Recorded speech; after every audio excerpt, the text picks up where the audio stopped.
Благодарам. Јас сосема кратко сакам да се обратам. Направен е превид, очигледно, не знам дали од господинот Талат Џафери или од Министерството за правда, со европското знаменце е предвидот направен, за да има европско знаменце. Само малце. Но вие имате право, ако е непотполен, да го вратите.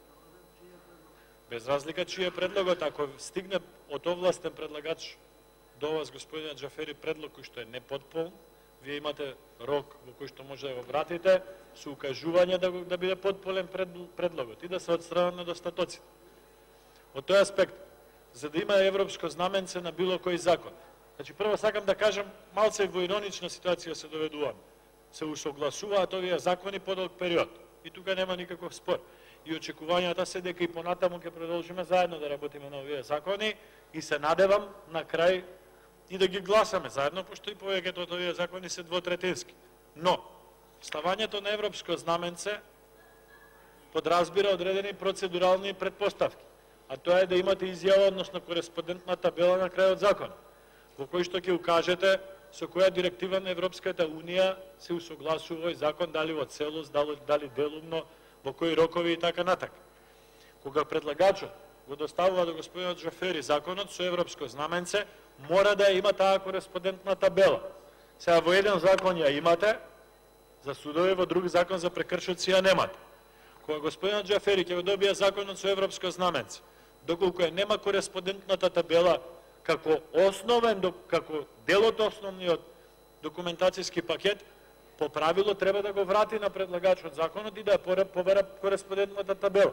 Доколку не ја добие кореспондентната табела, треба или да го врати законот, или да го пушти во нормална процедура која што е уредена со друг член од деловникот, да се оди во нормална постапка и да се оди пред матичното работно тело кој што за овој закон е Комисија за политички систем, каде што и секогаш до сега се разгледувале законите за прекршоци.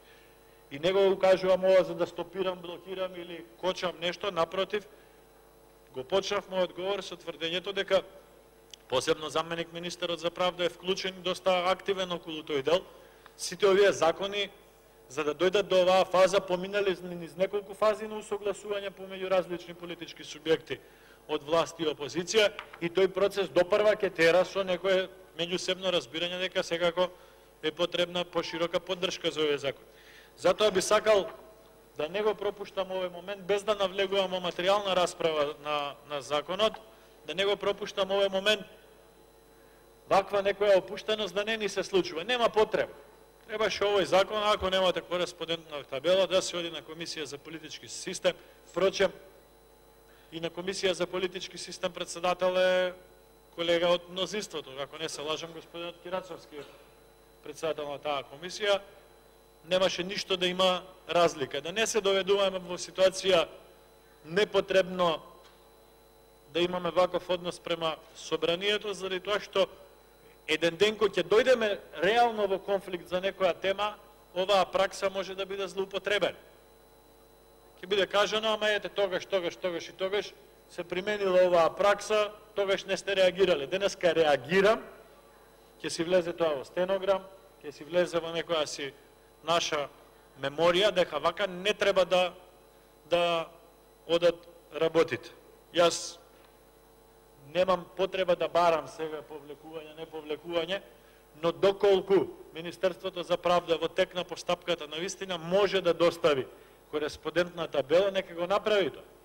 Доколку не може, бар да остане запишано дека последен пат ќе биде вака, без кореспондентна табела, да оди законот со европско знаменце. Ке имаме низа закони во иднина, кои што навистина ќе бидат усогласување со законодавството на Европската Унија, за да имаме коректен однос во собранието, за да имаме реална работа.